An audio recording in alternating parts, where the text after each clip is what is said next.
enhancement program at the commission. So let me give you an overview of SB 671 and kind of tell you what I'm asking for this work group to think about.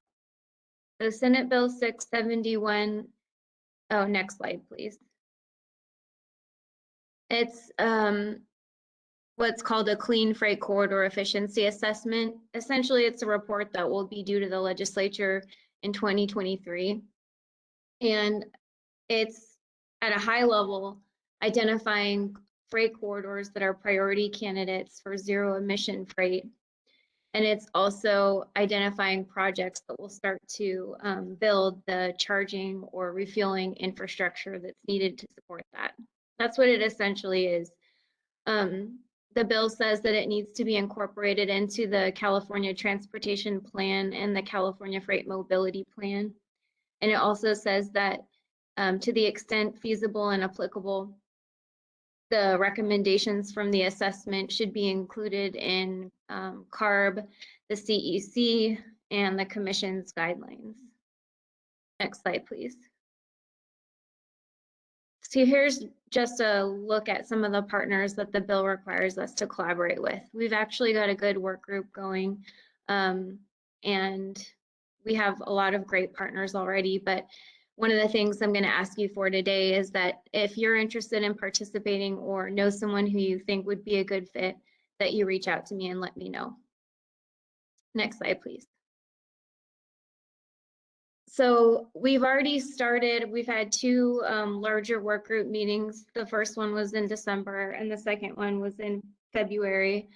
And so we've started to collect recommendations from work group members on the freight corridors to focus on in the assessment.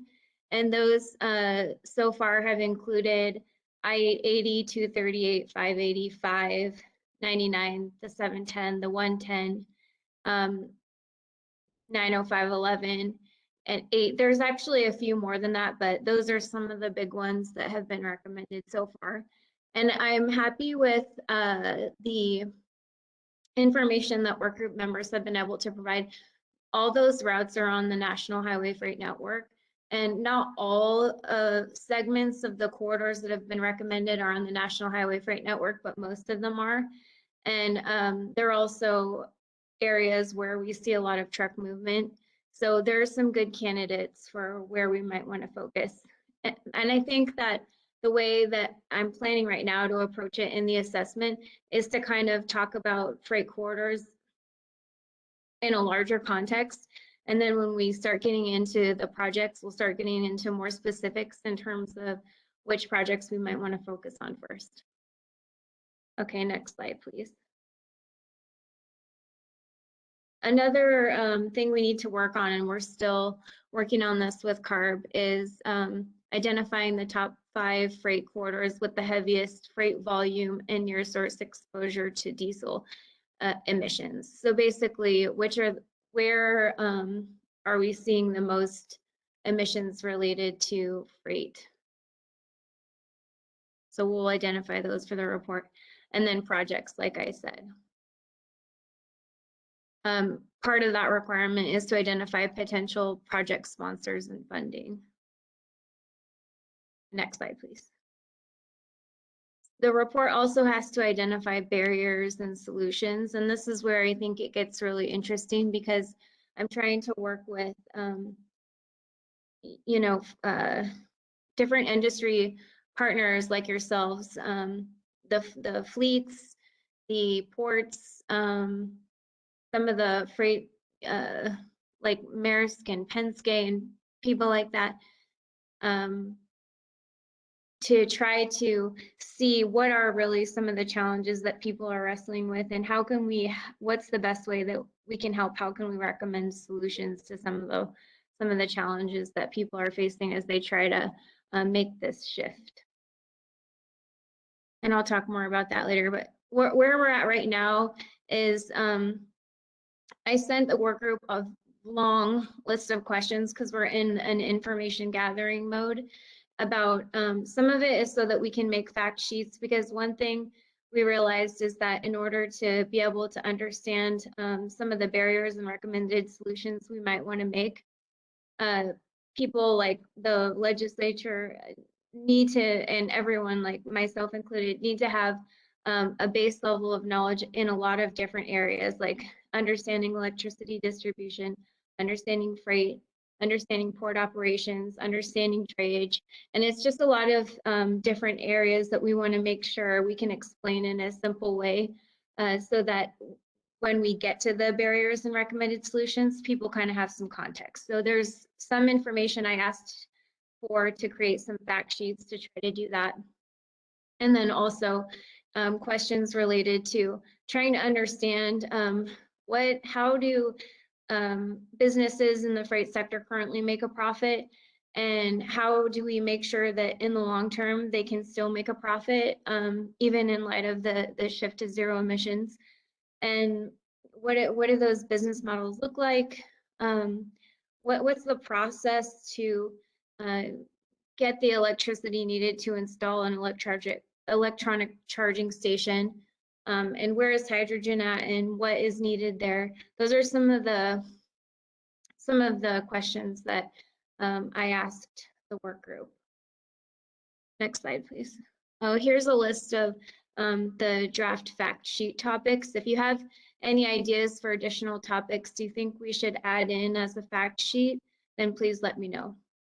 So there are things like energy demand, which I know the CEC has been working on, the regulatory framework and timing, understanding rail operations, understanding the warehousing and logistics sector. Those are just some examples. And next slide, please. And then here's some examples of the battery electric infrastructure questions that we asked. So what are the alternative energy sources, and how can we utilize those, and what else is needed? What is the role of the utility companies? What does energy distribution look like? Understanding the difference between a transmission facility and what that is and what's needed in order to make a new one of those, and distribution lines. And what is that process, and how is it regulated by the PUC? What is the cost? What are the energy needs? How long does it take to build the average heavy duty electric charging station?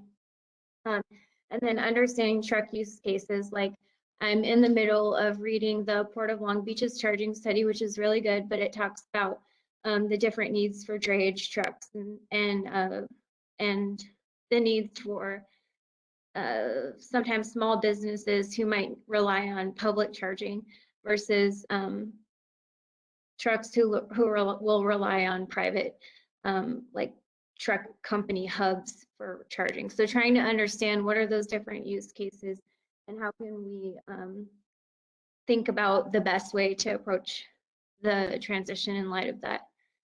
And then what are some of the barriers to installation? Like, if you don't own your own land, some of the costs involved can be prohibitive, and the environmental permitting can be quite lengthy. Okay, next slide, please.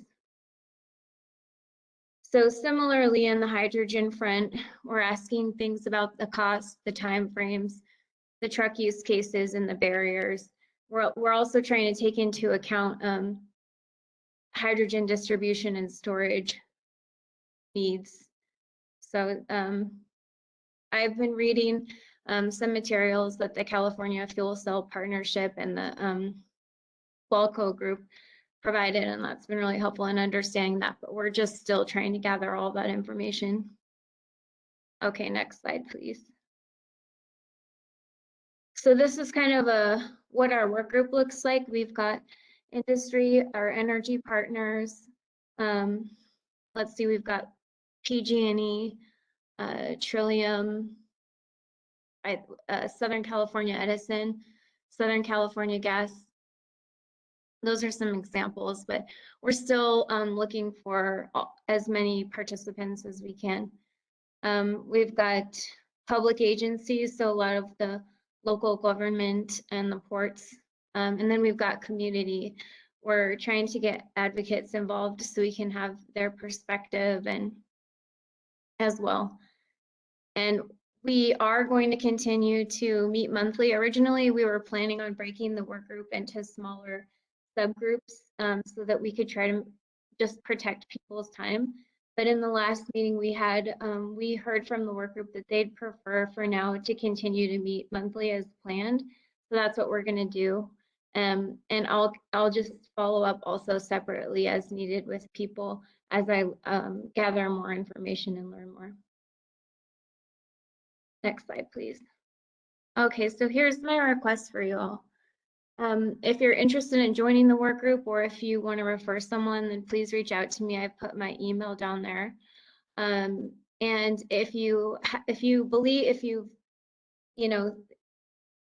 that you have information that you'd like to share, to either share what someone else has been doing in this space, because that's a lot of what I've been spending my time on right now too, is trying to understand, because a lot of work has already been done in this area. I know the West Coast Collaborative did a study. I read their paper. There's a lot of research that's already been done in this area. So if you want to point me to that, or if you want me to send you the questions that I sent around to the work group to see if you might have any answers to share on that, then let me know. Because my main goal for this assessment is that I can try to give industry the tools that they need to make the process of creating the infrastructure that they need to support their zero emission vehicles as easy as possible. And so and I'm just a learner in this process of trying to articulate the needs that people are bringing to my attention. So if you have something that you think is important to include, then please reach out to me. And that concludes my presentation. So I'm happy to take any questions. Thank you, Hannah. That's very informative. And I'm sure our CFAC members and participants have questions. Very complicated topic and very aligned with our sub-working group effort as well with ZEV implementation. So Allison, are there any questions for Hannah? So we do have a comment in the chat, and I just want to remind everyone, in case you weren't here yesterday, you can use the raise your hand button, which should be at the bottom of your screen, if you would like to be unmuted, or you can type a question in the chat or the Q&A feature.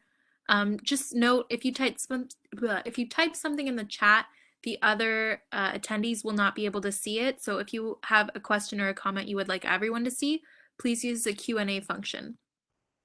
We did get one comment in the chat. It's from Casey Emoto. It says, to Hannah, SR 152 and SR 25 should be considered as a clean freight corridor. Pacheco Pass will have HSR in addition to the work ongoing by VTA and SBCOG for an east-west trade corridor connecting coast to Central Valley areas. Lots of agricultural areas along these corridors too.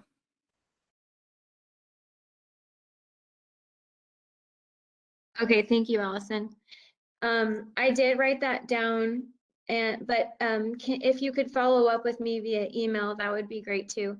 I'm working on putting together some, well, I did make some GIS maps using the information people provided, but I'm trying to start making more formal ones that we could at some point include in the assessment. So if you could reach out to me just to make sure that I capture the highways and the segments that you're referring to specifically correct, that I can capture them correctly, that would be great. Thank you. Thanks, Hannah. Allison? A hand raised from Ray Wolf. Ray, you're unmuted. Thank you. Just kind of following up on the first question, there's some highways in the Inland Empire that I think should be included in there because they run through disadvantaged communities and they have a tremendous freight impact coming out of the ports of LA and Long Beach.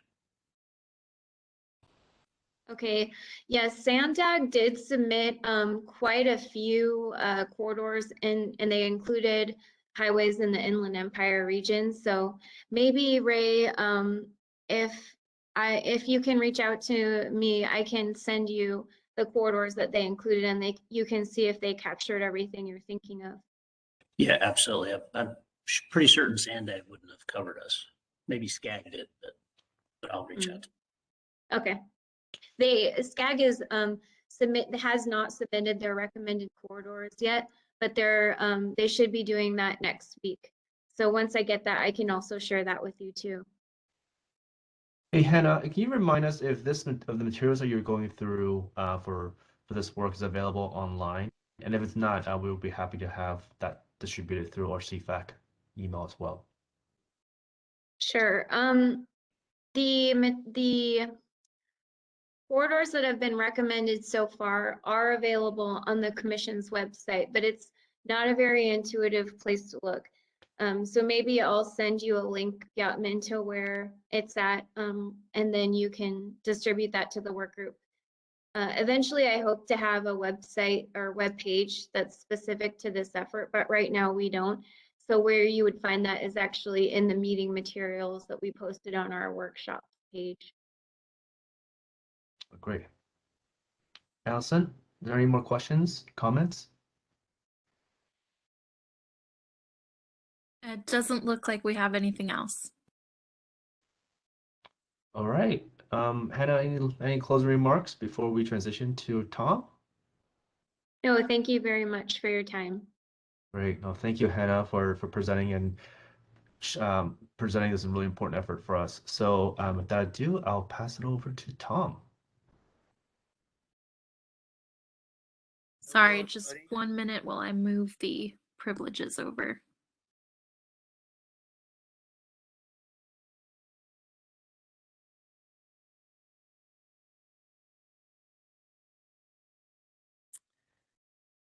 All right, all yours, Tom. Thank you. Thanks. Hi, everybody. And I will do the obligatory, can you see my PowerPoint question? We can, but we have it on the presenter view.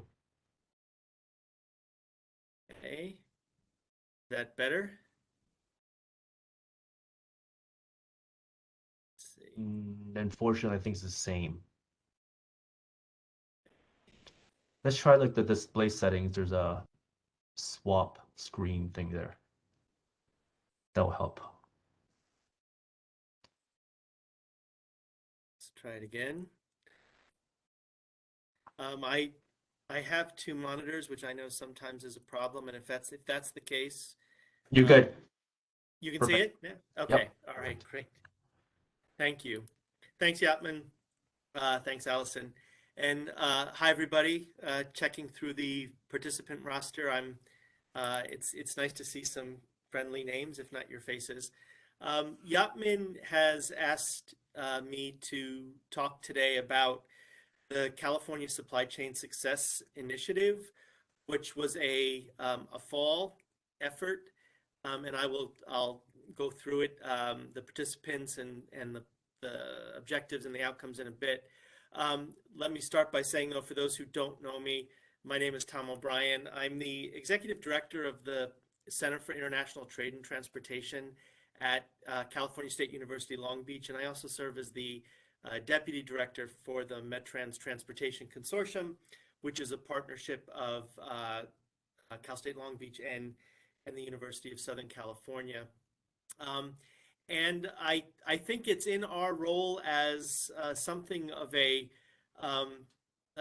neutral broker in the discussions around the supply chain disruptions that encouraged the Governor's Office of Business and Economic Development initially to reach out to us to help them with what essentially was an effort at bringing stakeholders together to identify both long-term and short-term solutions to the supply chain disruptions that the nation and the world, and certainly the Southern California and California supply chains have been experiencing for the better part of a year, if not longer.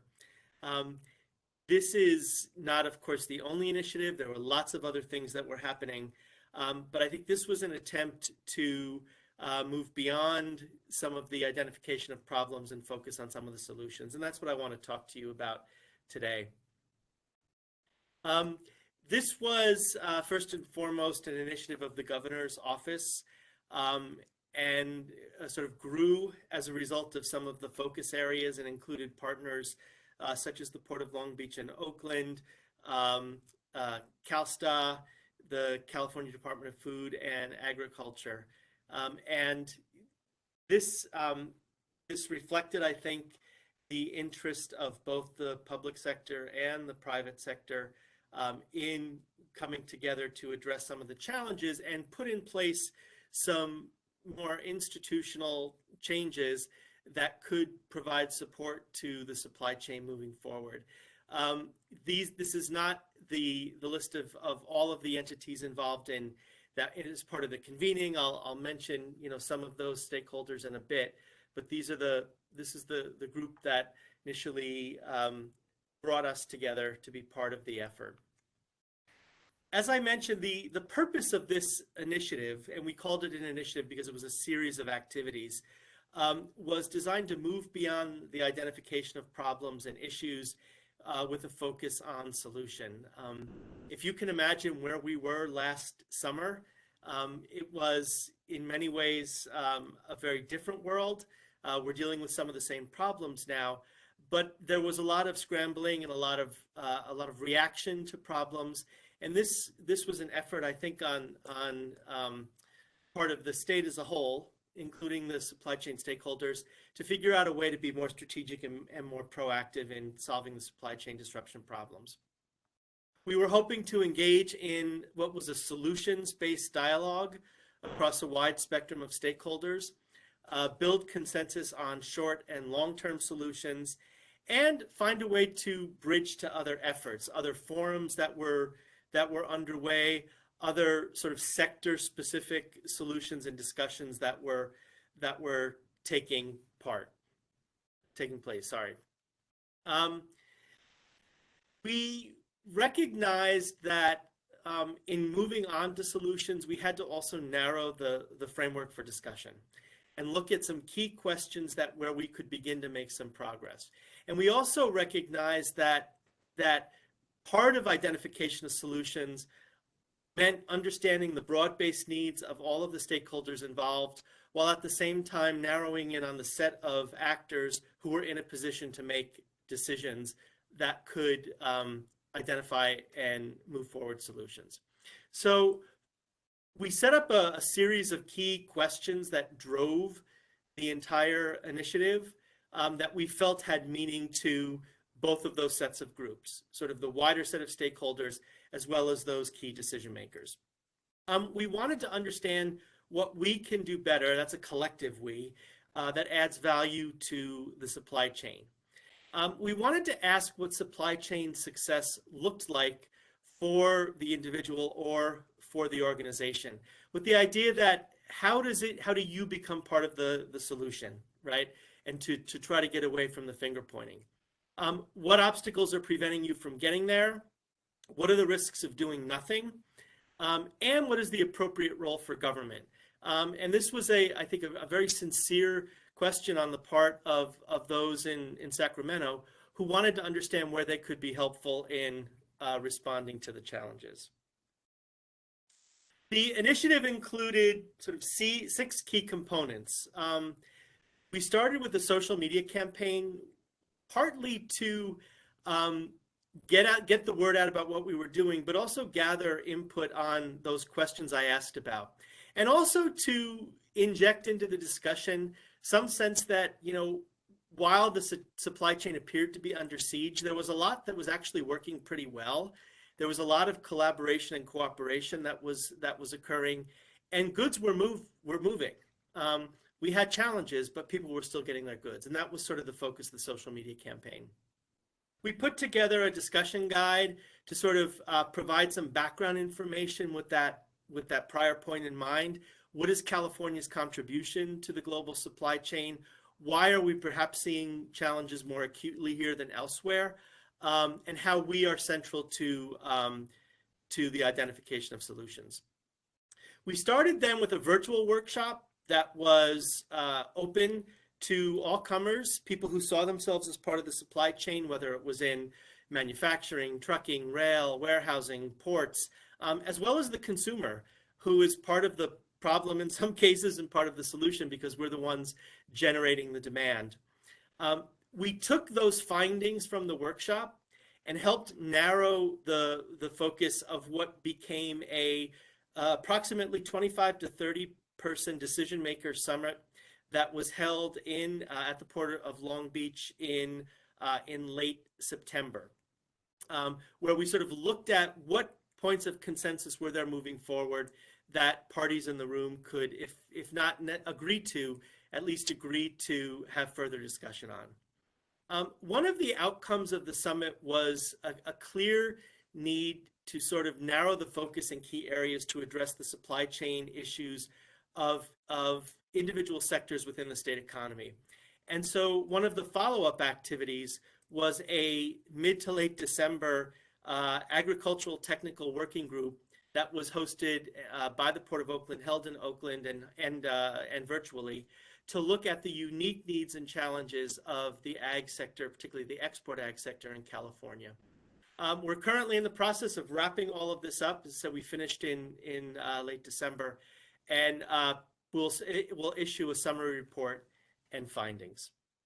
I want to go through just some of them though, and give you a little bit of a preview of what we're going to be sharing.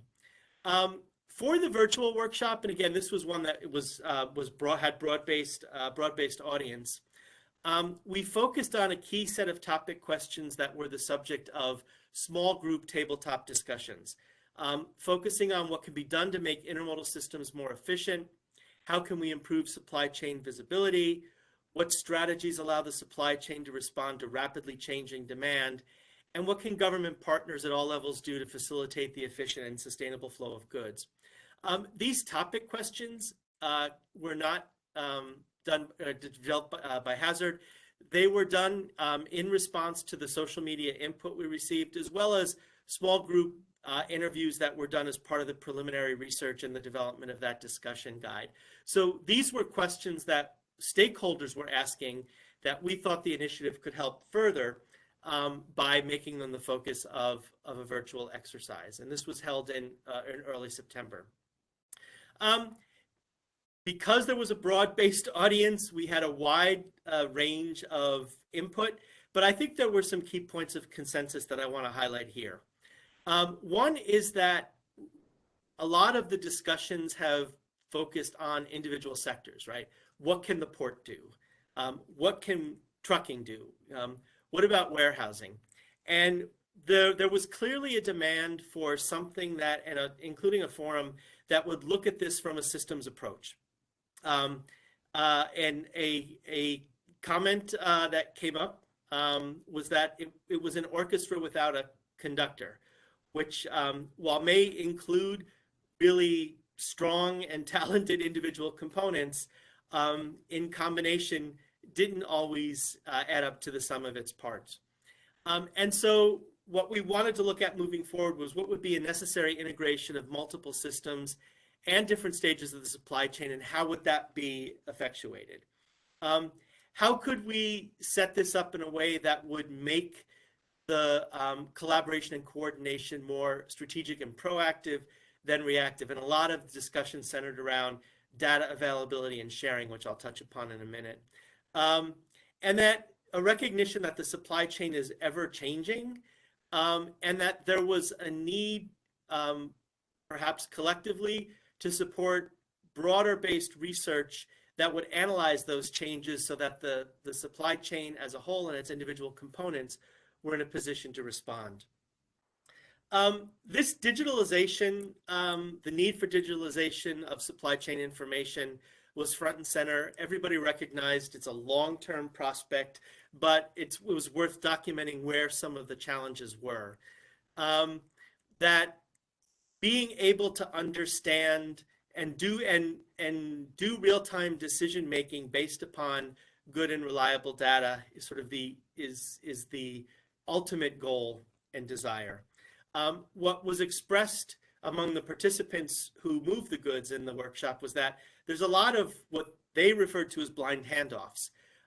We're getting information and we're making decisions about when to deliver a container to a port, not fully aware of what the delays in the system globally might mean for the availability of vessel capacity, right? So how do we handle that problem in a way that's helpful to everybody? Questions of data standardization were also paramount. One of the things that came out of the discussion was that there really are not great measurements of fluidity across the supply chain. There are wonderful metrics that each of the sectors, that the ports have, the terminal operators, truck turn times, all of that sort of thing. But we don't have a good sense of the health and well-being of the supply chain across all of those players. And what are the equipment and technological capabilities of all the parties to contribute to solutions? One of the things that was discussed in the workshop, particularly among some of the smaller players, is that the price of entry to be part of a broader digital-based solution may be too high for them to take part, or they may not have the human infrastructure to collect and maintain and contribute. And how do we solve that problem as well? There was also a sense that we needed to be looking at integrating data that might not normally be considered a supply chain issue, such as warning systems for natural disasters and consumer demand forecasting that could be fed into the formulas.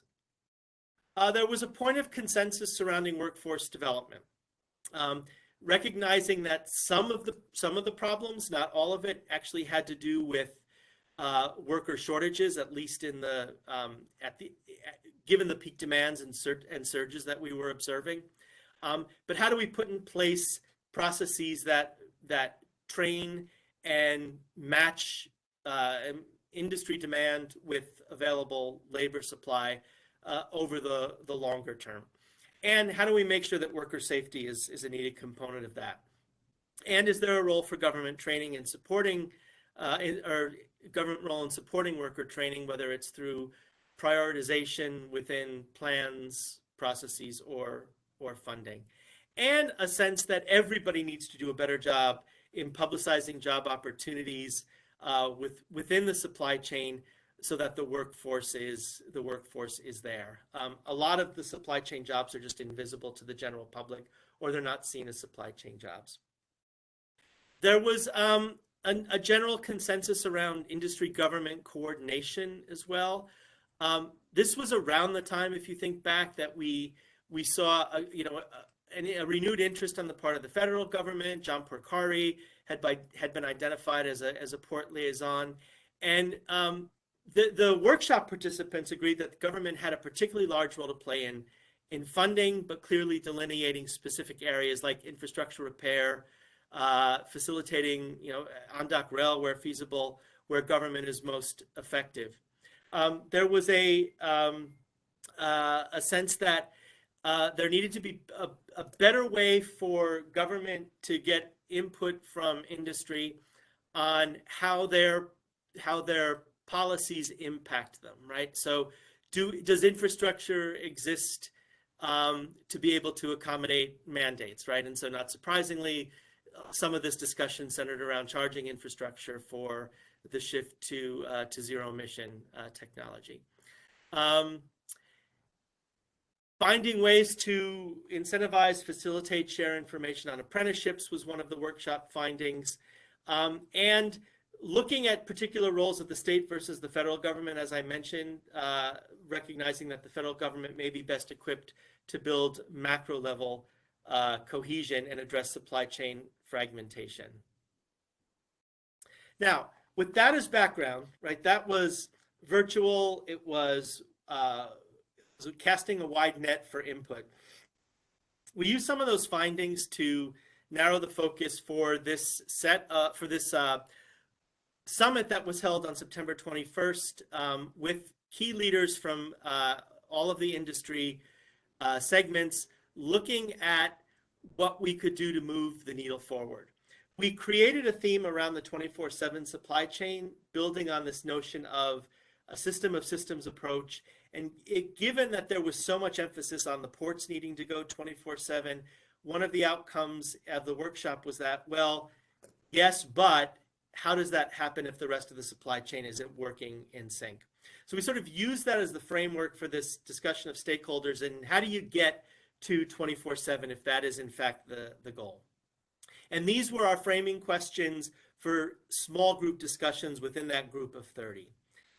We wanted to identify where we already had 24-hour operations and what was making them possible.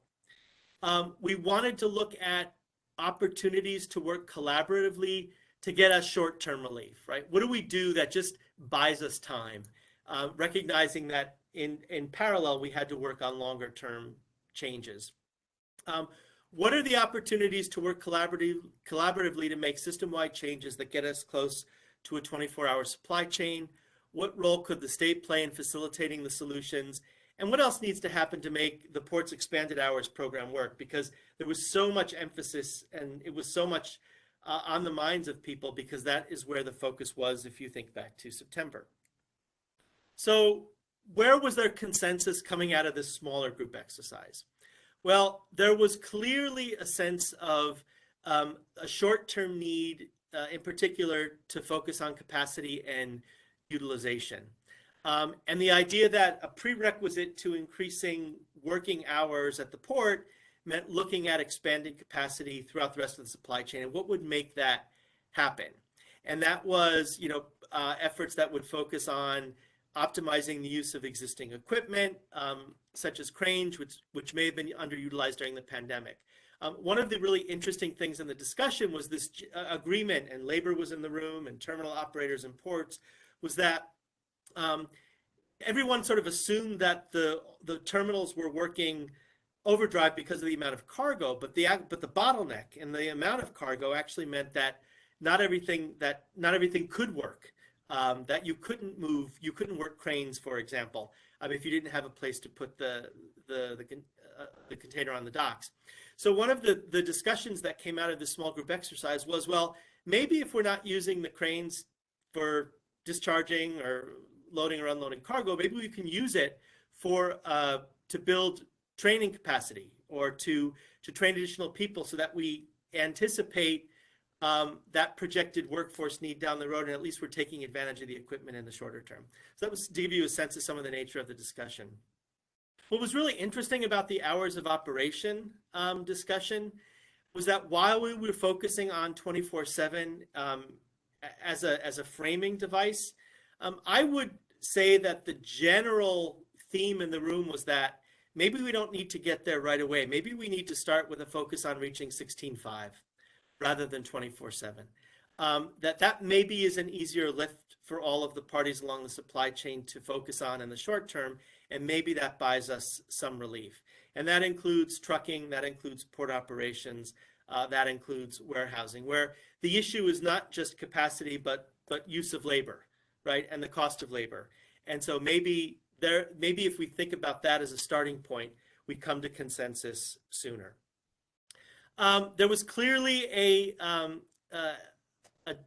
large part of the discussion that surrounded the need for buffer zones, for dray-off parcels of land that could be identified for at least short-term dray-off, for excess container storage areas, staging, and logistics, all to reduce backlogs at the ports. And we know that there was some action in places like Long Beach and elsewhere, Orange County, where parcels were identified that could serve these purposes. And this was all with a focus on reducing dwell time and preventing cargo from piling up. The summit participants also emphasized a discussion from the broader virtual workshop that focused on need for data sharing, access, and modernization as well, eliminating those blind handoffs. There was also general consensus, and perhaps this not being a surprise given that the large number of participants were industry stakeholders with the public agencies playing an observer role, was a need for some level of coordination at the state to facilitate communication between and among agencies and with freight operators. you know, again, having the idea of somebody like a port czar in Washington, I think was present in everybody's mind. But the idea that understanding how Caltrans works with the Energy Commission, with CARB, and the various plans that come out of those agencies, having a regular forum that would allow that communication to take place was viewed as a positive. And recognizing that, you know, there's over the longer term, you know, whether it's somebody at the cabinet level or that this might take longer, may take a longer effort, that in the shorter term, maybe as an interim step, an advisory body that communicated industry needs to the highest levels of state government on a recurring basis. And funding to support that effort was critical. Some other summit outcomes as I get closer to wrapping up here. Doubling in eligible loads that could be run as double or triple cargo deliveries in extended heavyweight corridors would help perhaps in the short term. And I know Caltrans has already done setting up procedures to for requests for this to happen. And then some other broader summit outcomes about what's not under our control that we have to grapple with. And that's these broader economic issues of the supply chain is working in an environment where there's a free shipping culture when shipping is in fact not free. And what do we need to know about that to be able to do our jobs better or anticipated? And the coordination on short-term and long-term land use permits that would be needed to maybe in the short term provide relief or variances to allow the supply chain to eliminate the backlogs. And then I mentioned, and this is the last component, this discussion suggested that, boy, there's a lot of unique needs that certain supply chain sectors in the state have. How do we deal with those, or how do we identify those in a way that moves the needle forward? And I think this was also part of the recognition that so much of the discussions have been port-centric, not surprisingly, in the state, but that there are other issues in other parts of the state that emanate from the challenges the port sector has been experiencing. So the focus of this mid to late December agricultural technical working group looked at challenges that were revealed in some interviews that were held and information that came out of the summit. Focusing on asset management, opportunities for off-port storage of containers that focused on agricultural sector, facilitating access to containers in the short term, and the identification of possible pop-up locations for both containers and chassis, not unique to the ag sector, but in some cases perhaps more pronounced. Port and inland operations, what opportunities exist for additional or modified hours of operation at ports, with a focus in the ag sector, for example, on inspections, as well as access to food grade containers, that all of which, if resolved, help contribute to supply chain fluidity. We were located at the Port of Oakland for this discussion, and there was talk about the strategies that incentivize use of the Port of Oakland from sort of both the public and the private sector, and what changes in inland distribution are needed to facilitate ag exports. There was a question about what has been the experience with relaxed weight limitations. Is this a longer term solution as well? And what can we do to support, again, workforce shortages or misallocations, particularly in trucking? The biggest single issue that was identified was the fact that if there was a restoration of vessel calls to the Port of Oakland and better information on delays that emanated from the places where the vessels originate and where they stop at, that would, while not solving the problem entirely, be a critical first step. There's also a discussion on increasing overweight corridors, looking at container storage facilities or depot locations, again, going back up to this pop-up, the notion of a pop-up location. And the port's assistance in providing containers both that were food grade and something for everything else, and an off-dock location for fumigation. Apparently, this challenge of getting access to both inspectors and containers had become a lot more acute in the wake of the pandemic and all it's wrought for the supply chain. And my last slide, some final thoughts. Workforce is a point of consensus in all of this, and while not really a short-term solution, there are things that we, and this, I approach this as an educator, can be doing to work more closely with industry and government to make sure that immediate needs are incorporated into existing training programs. Again, also as an educator, there's clearly a need for research on what I would say is a question of what rewards inefficiency. And maybe it's, how we use, or the broader economic trends that dictate a way that empty containers, for example, are handled. We know enough about that to be able to solve that problem. And what about changing consumer demand? What do we know about sales to inventory ratios that will help us predict what demand is going to look like next quarter, this summer, during the 2022 peak? And then finally, I sensed a real hunger for kinds of forums that allowed industry to engage with itself and government, and that's writ large. So I think the participants in the workshop had a chance to talk outside of their own silo, and that was valuable. The summit, on the other hand, provided for some really small group discussions that allowed people to roll up their sleeves and approach things from a starting point of, okay, what's in it for me if I contribute to the solutions? So let me stop there. I've given you a lot to think about. See what questions or comments you have about this, and I will stop sharing right now so I can see the discussion and get the participants Tom. part. Thank you for that very robust presentation. We do have a hand raised from Carrie Cartwright. Carrie, you are unmuted.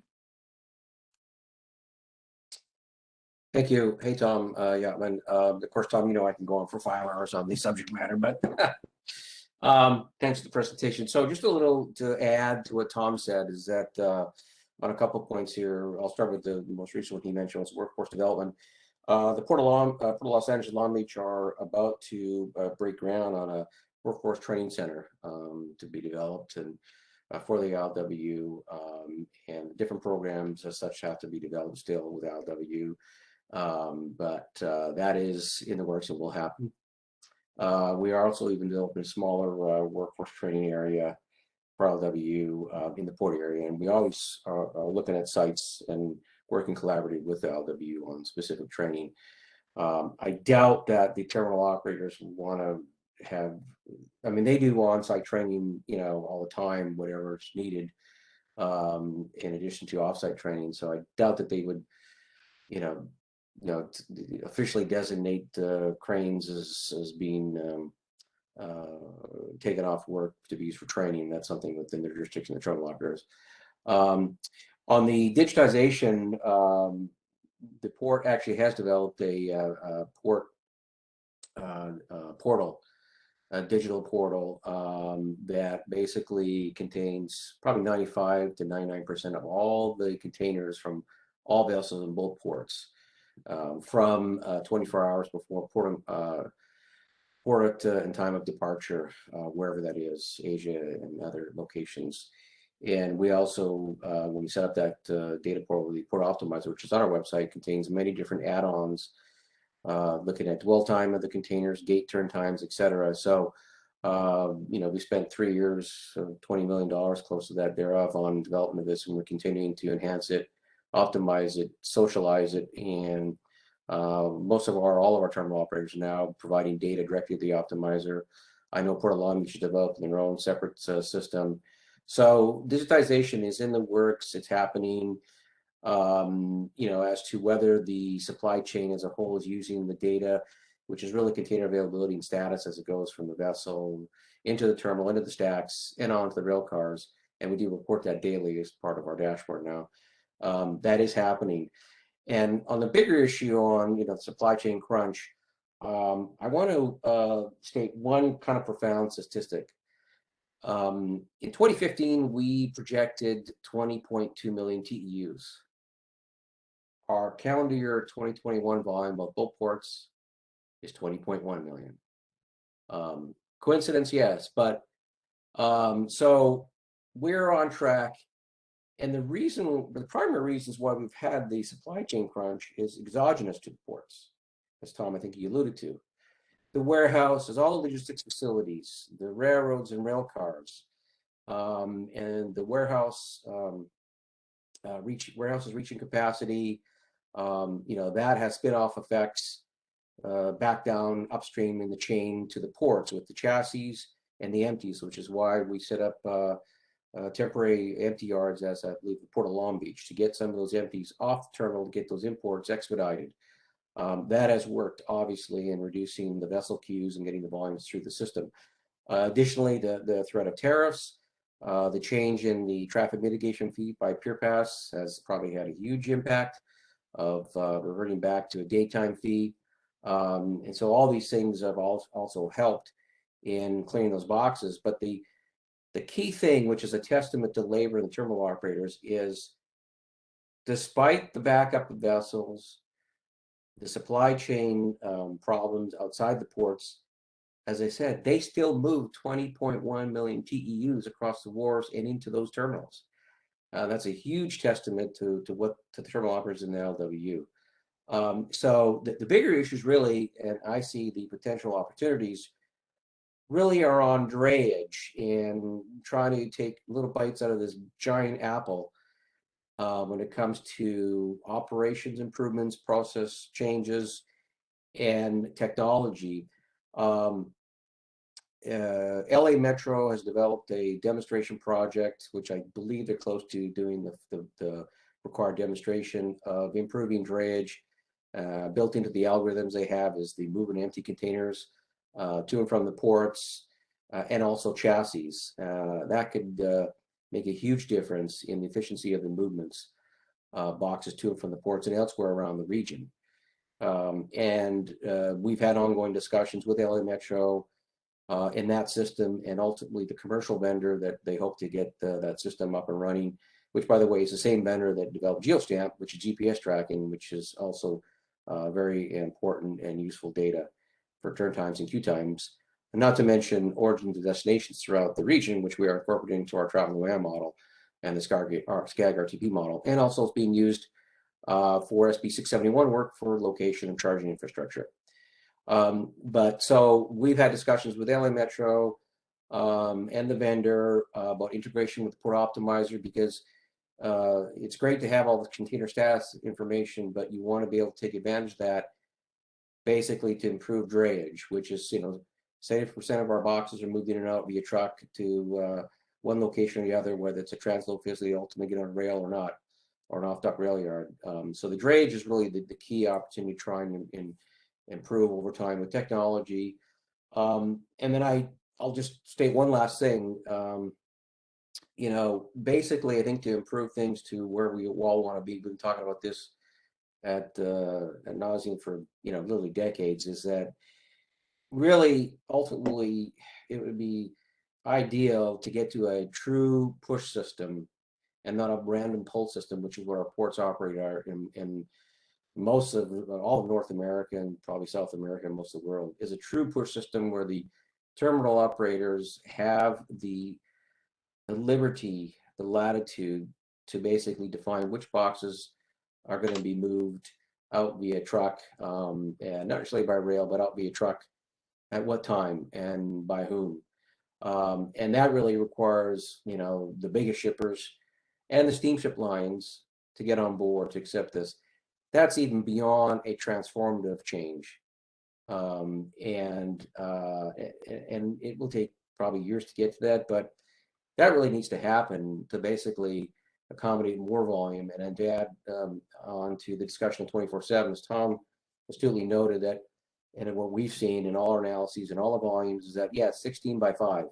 And in fact, pre-COVID, all the terminals had been operating that it was basically 4 days a week, 2 shifts, Friday day and sometimes a Saturday day. And that was sufficient to move the volume of cargo, and it still is. It's just, again, it gets back to the backup, which was basically due to all these other exogenous factors that we didn't expect. And just one last note on the buildup of inventory and consumer demand. Statistics have shown from U.S. government data that obviously consumer demand has increased the last couple of years. E-commerce obviously is a huge part of that.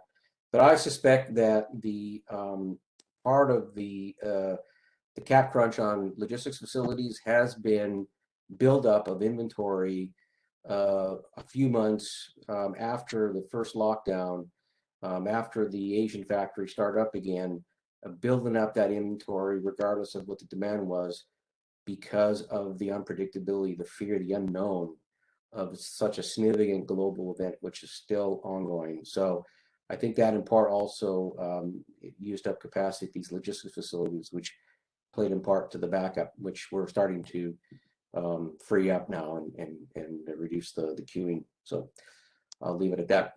Okay. Yeah, thank you for that.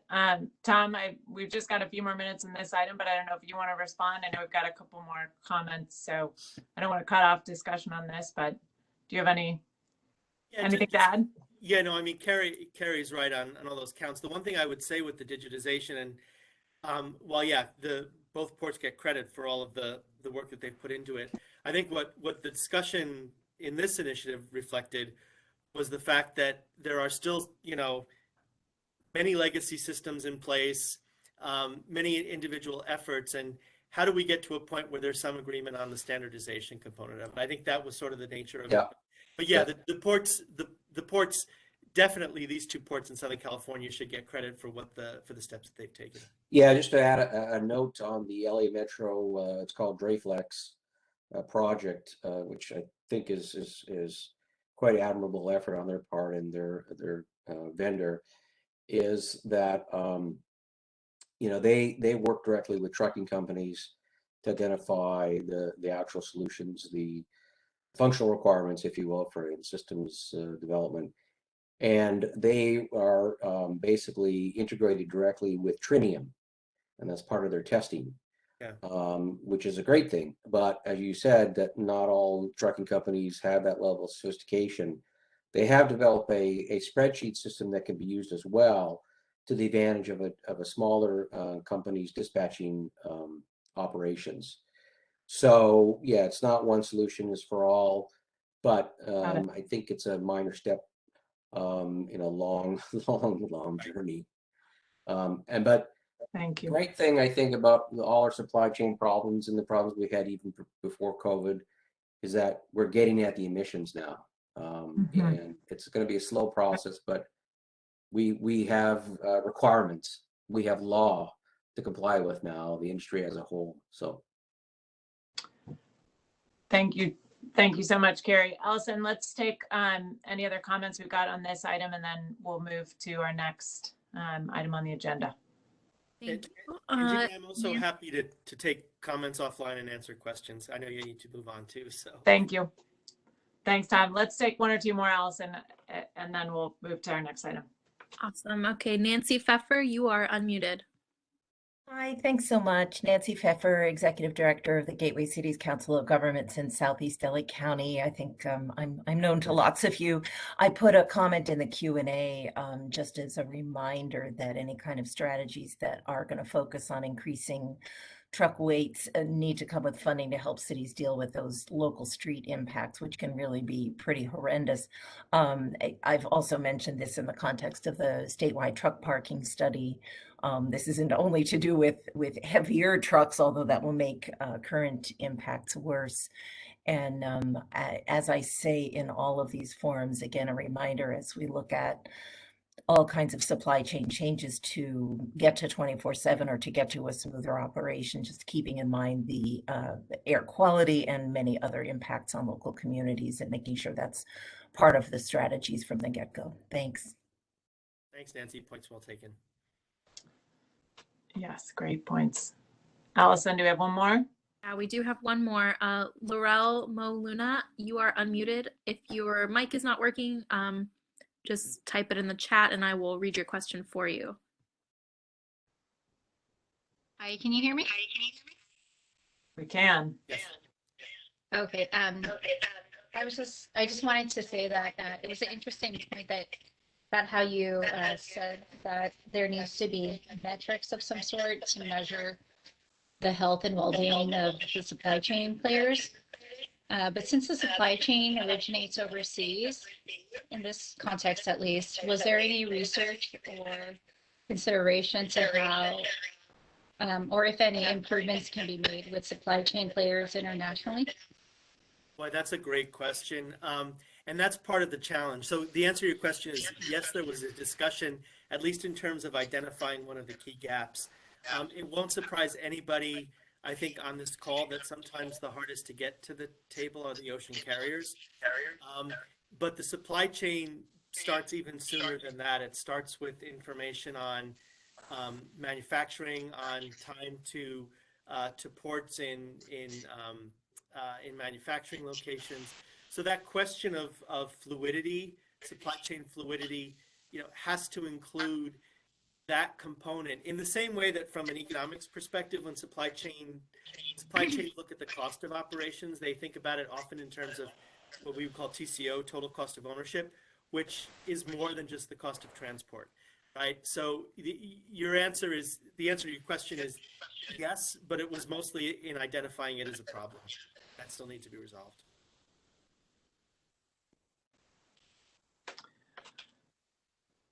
Thank you so much, Laurel and Tom. Really appreciate the presentation. Thank you for your work. Thanks, Jeannie. I think we're getting an echo from somebody's line, so hopefully we can get folks muted. With that, we're going to move on to our next item, item 6, and Riley Keller is going to lead us through a quick informational item on the critical urban and critical rural freight corridor designation. Riley, I'll hand it to you. Awesome. Thanks, Jeannie. Good afternoon, folks. I'm Riley Keller. I am a senior planner here in the Office of Sustainable Freight Planning at Caltrans headquarters. The intent of today's presentation is a refresher on our critical urban and critical rural corridor processes and designations, just because we've been getting a lot of requests as of late. So let's see, next slide, please.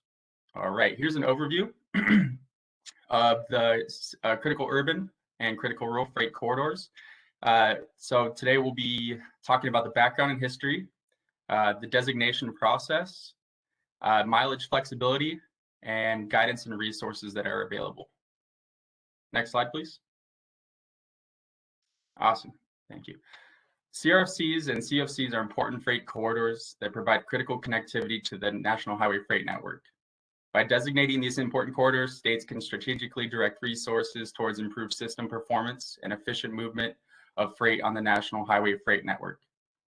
The designation of CRFCs and CUFCs will increase the state's National Highway Freight Network, allowing expanded use of National Highway Freight Program formula funds and Fast Lane grant program funds for eligible projects that support national goals. According to Federal Highways guidance on nominating and certifying CRFCs and CUFCs, nominations can be submitted any time of the year and on a rolling basis as needed.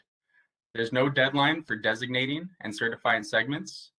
CRFC and CFC designations may occur at any time and may be full or partial designations of the CRFCs or CFCs mileage, and designations can be submitted in a combined, non-contiguous nomination request letters with distinct CRFC and CUFC badges listed in separate tables based on urban and rural segment types.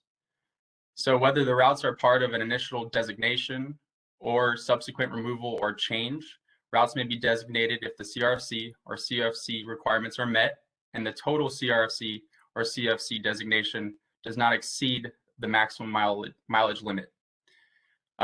Please note that there are project funding and other timeline implications that should be considered for designating and certifying CRFC and CUFC routes. Next slide, please. All right, so this is some background and history continued here. So a state may designate CRFCs a maximum of 150 miles of highway or 20% of the primary highway freight system mileage in the state, whichever is greater. For us, the 20% of primary highway freight system mileage is what we go with because we have the greater amount of that. So we have 623 miles of critical rural freight corridor miles. Additionally, for each state, a maximum of 75 miles of highway or 10% of the primary highway freight system mileage in the state, whichever is greater, may be designated as CUFCs. So again, for us, the 10% of primary highway freight system mileage is what we use here. So we have altogether we have 311.77 miles of CUFCs. So per the guidance, so states are responsible for designating public roads. So the state itself, so Caltrans is responsible for designating CRFCs. And the state may designate a public road within the borders if the road is not in an urbanized area. For urbanized areas, MPOs are in charge of designating the CUFCs. And it's also important to note that if a project is on the primary highway freight system, no CUFC or CRFC designation is required. For others, the following, the nomination process will apply. So back in 2016, to initiate the complex coordination process, Caltrans reached out to all regional partners to form a technical working group who then met over several months to agree upon a process for the ongoing rolling designations. To the right here, you will see a table that shows the target allocations for each MPO in the regions. And this was decided on as the initial target allocation for the 311 critical urban freight corridor miles. The methodology that was used here, that was developed, was a formula based on a 75% weight for urbanized area populations and 25% weight on the proportion of primary highway freight system. So also there is some flexibility to these target allocations, which we will talk about in a later slide. Next slide, please. Okay, so in front of you, you are seeing the designation process flow chart. So these are the steps that we will take when there is interest in designating a critical urban freight corridor or a critical rural freight corridor. The first step is the pre-consultation with our office. So this is to discuss and provide guidance to determine if we do in fact need a critical urban or critical rural designation for the named route. The second step is to define the corridor at type and lead agency. So the population within the adjusted or the urbanized area in an MPO determines which agency takes lead on the designating the critical freight corridor route. So for urbanized areas with a population of 500,000 or more, MPO takes the lead in consultation with Caltrans. For small urbanized areas with at least 50,000 but less than 500,000, Caltrans will take the lead in consultation with the MPO or RTPA. But it is important to note that the MPO still will request this critical urban freight corridor designation. We will just submit the package and be lead for FHWA, to FHWA. So CRFCs, so all CRFCs will be in non-urbanized areas with a population less than 50,000. Caltrans takes the lead in consultation with MPO or RTPA. Step 3 is analysis and verification. This is where we verify that the mileage is correct and within the allotted targets for each region, if it's a critical urban freight corridor, and that the segment or corridor meets FHWA goals and requirements. Step 4, we concur with the verification. So if we had a request for a critical urban freight corridor, we would draft a letter of concurrence in which we would give to the MPO. and we usually will do this within 15 days. If it's a critical rural freight corridor, we would draft a letter, a request letter to FHWA to designate that. And then steps 5 through 8 is basically verification and record keeping. So the lead agency, just depending upon where it falls, whether it's rural area or an urbanized area, the lead agency prepares and transmits the nomination package to FHWA. So this includes the concurrence letter or the request letter, the original nomination letter sent to Caltrans, and supporting materials with that. Once the nomination package is approved, the designation is formally adopted, and FHWA will send a verification letter to either Caltrans or MPO, so that's whoever submitted it, and depending upon the nomination type and agency lead. And then after that, Caltrans updates the mileage tracker and GIS layers on our map, and we are good to go. Next slide, please. All right, so earlier I talked about flexibility.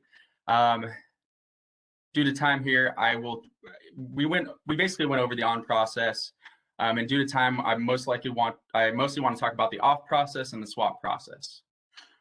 So the off process is when we want to de-designate some mileage to free up whether it's critical urban or critical rural miles. So let's say usually what triggers this is when a project funding has been obligated.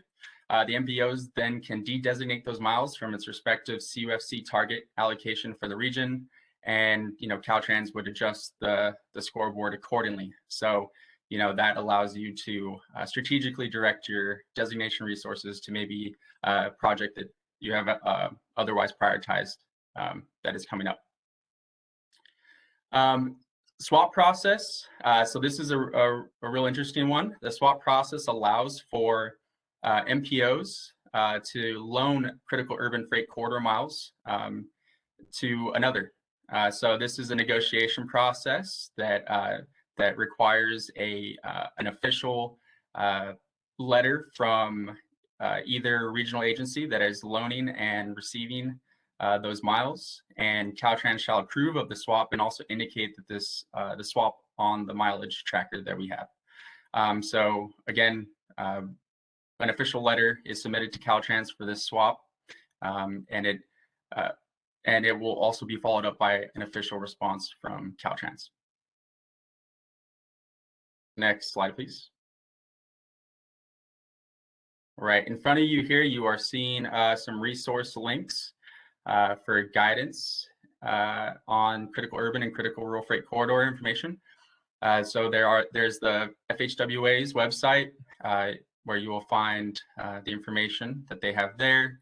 There's also our external Caltrans Office of Sustainable Freight Planning website, where we have the information on the step-by-step designation process there as well. And there is a link also to the designation map viewer. This is where you're able to see all CUFC and CRFC segments that have been designated. So when these are accessible links that are on this PowerPoint, so when we do post the information, you should be able to click on these as well. Okay, next slide, please. Okay, and I know that this was really quick. There's tons of information and there's lots to go over when it comes to critical urban and critical rural freight corridors. So please feel free to reach out to me or Ryan Castle, who is our CUFC CRFC coordinator in our group. So again, if you have any questions, thank you.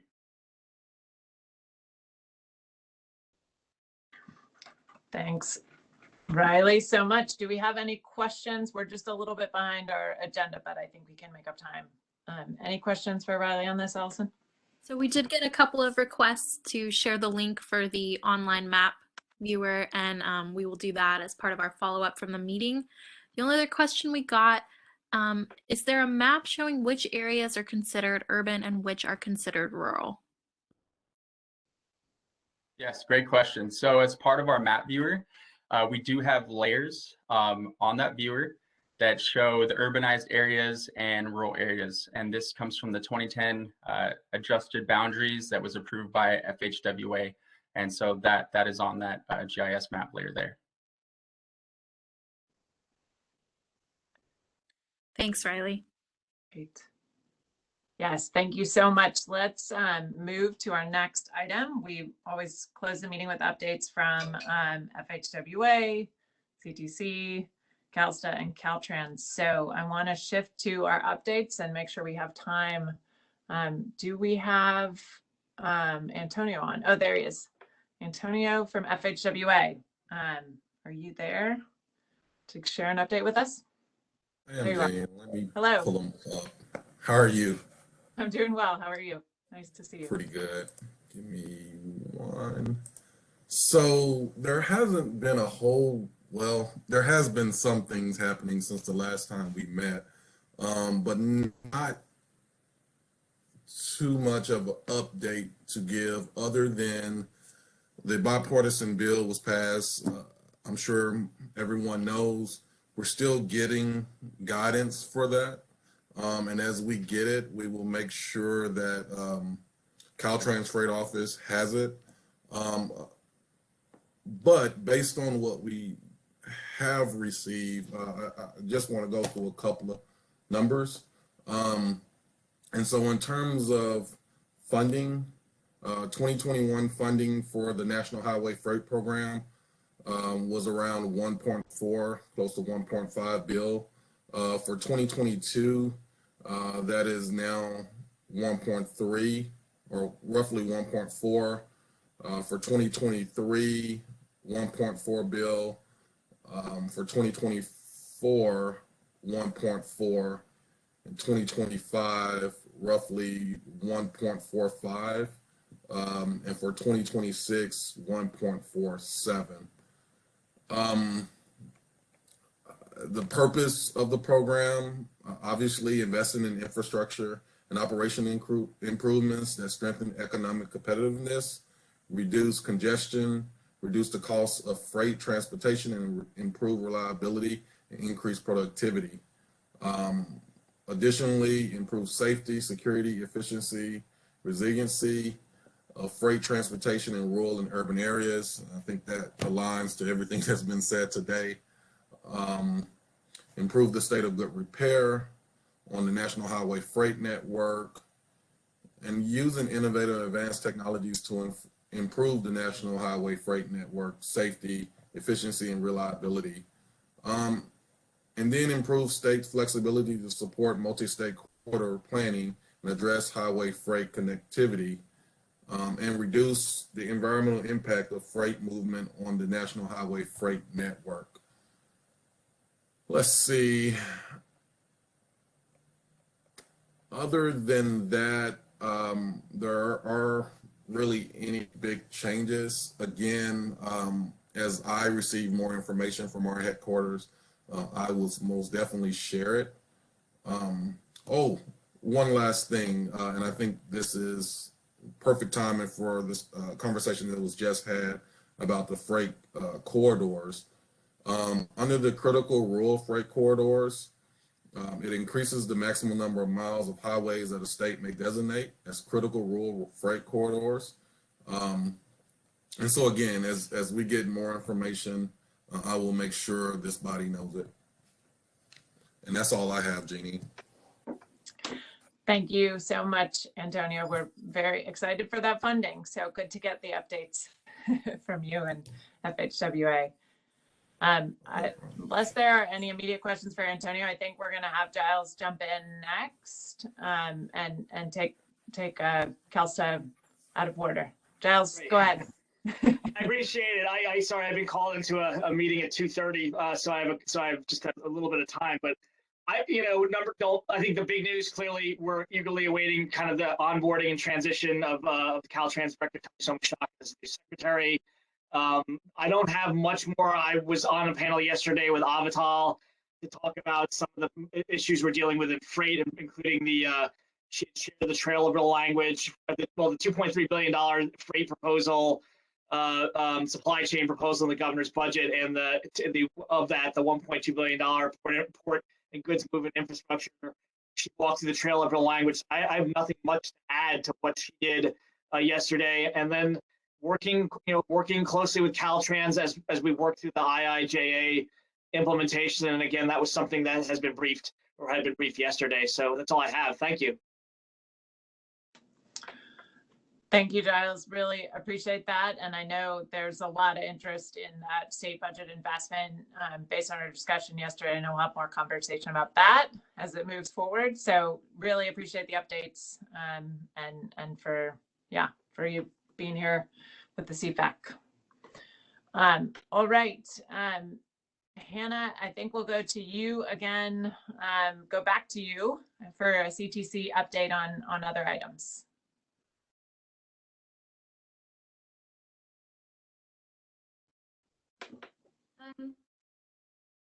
I don't have, there's really only the trade corridor update right now, and that is that we're working with work group members to draft the guidelines for cycle 3, which we anticipate only being 2 years this time.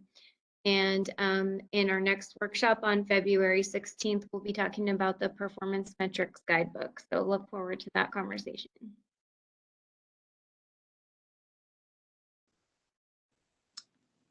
All right, great. Thank you. And Allison, maybe I should pause too before we lose Giles and see if there's any questions for Giles or for Hannah.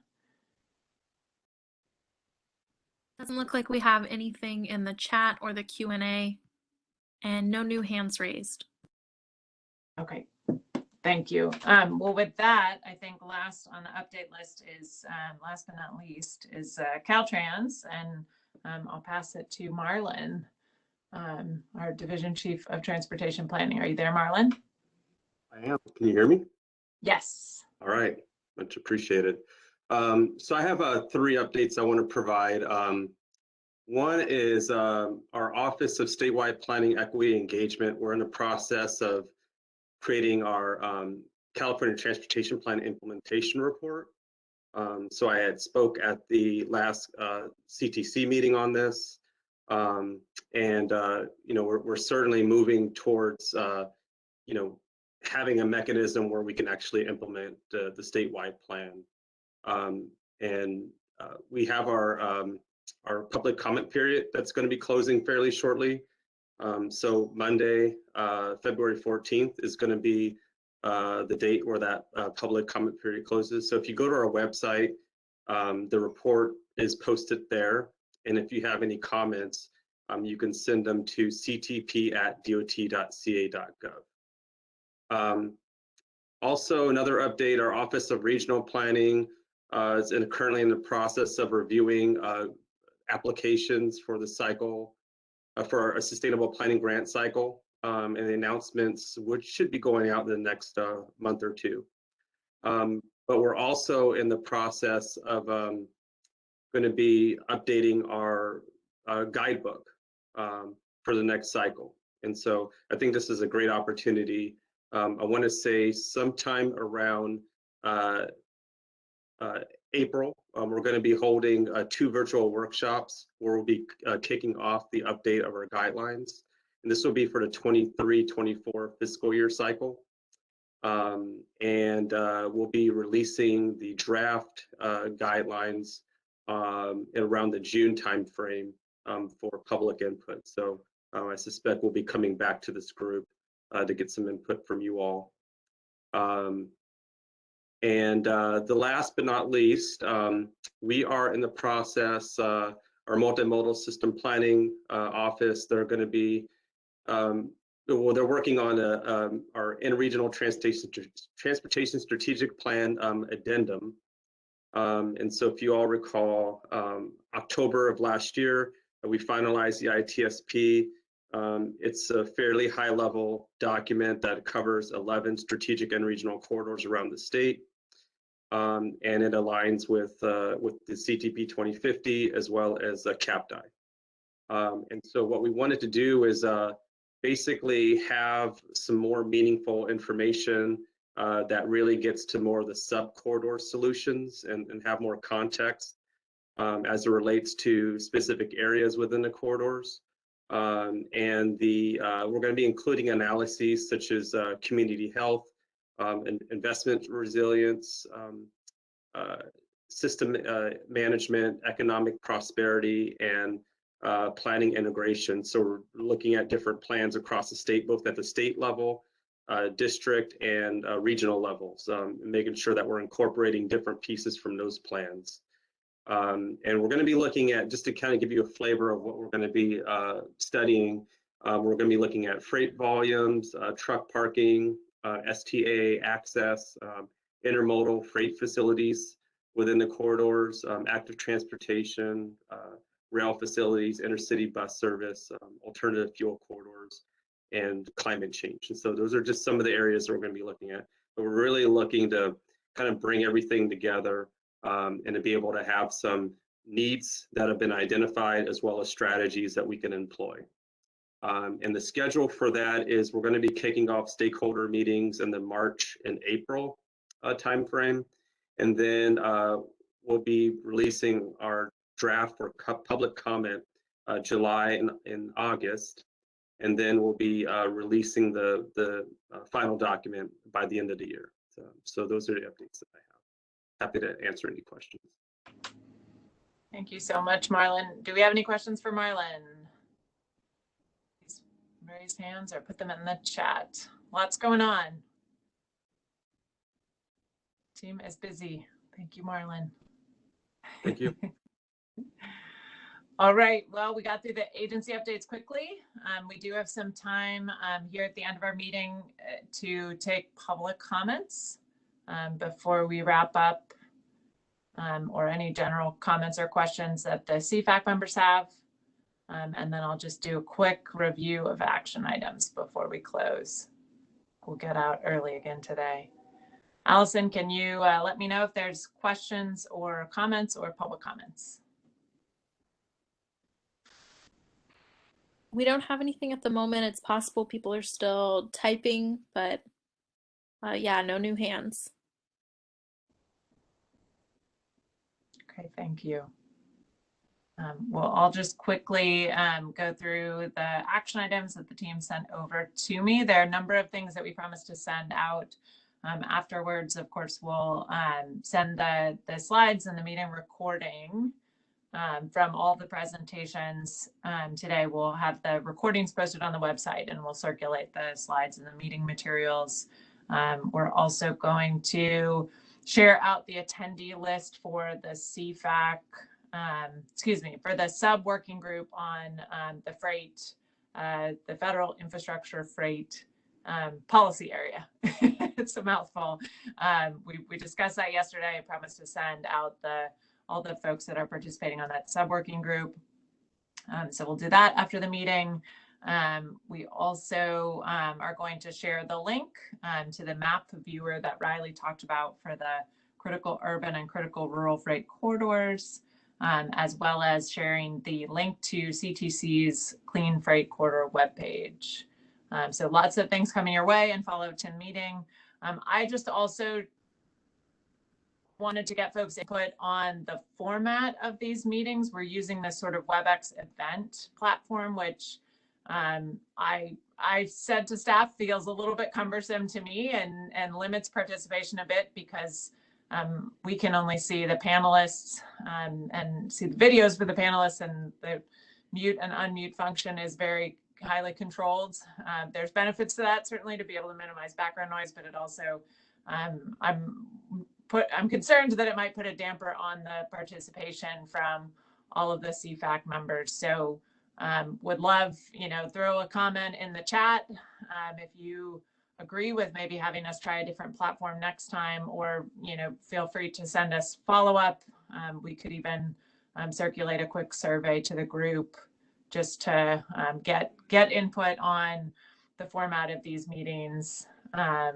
Yeah, I'm seeing a comment from Nancy that it's not as easy when you can't see other folks as they're commenting. So I agree. I think it's more engaging when you can see all the participants, at least those who want to be on video, especially as folks are chiming in to share comments and discussion.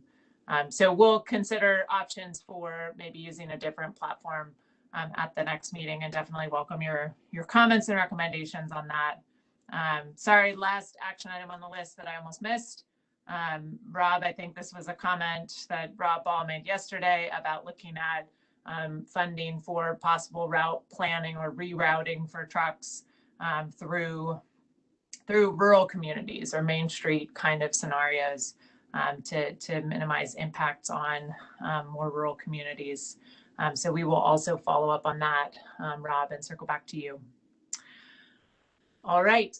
Allison, any other comments, questions, or public comments before we wrap? No, there are none. Okay. Well, thank you all so much for your engagement in both days of the CFAC meeting. As always, we really appreciate hearing from you and working closely with you on these critical issues, and lots more to come with all of the new funding. So we'll be in touch very soon, and we'll meet again in a few months. Great to see you, and have a good afternoon. Thank you, everyone. Thanks.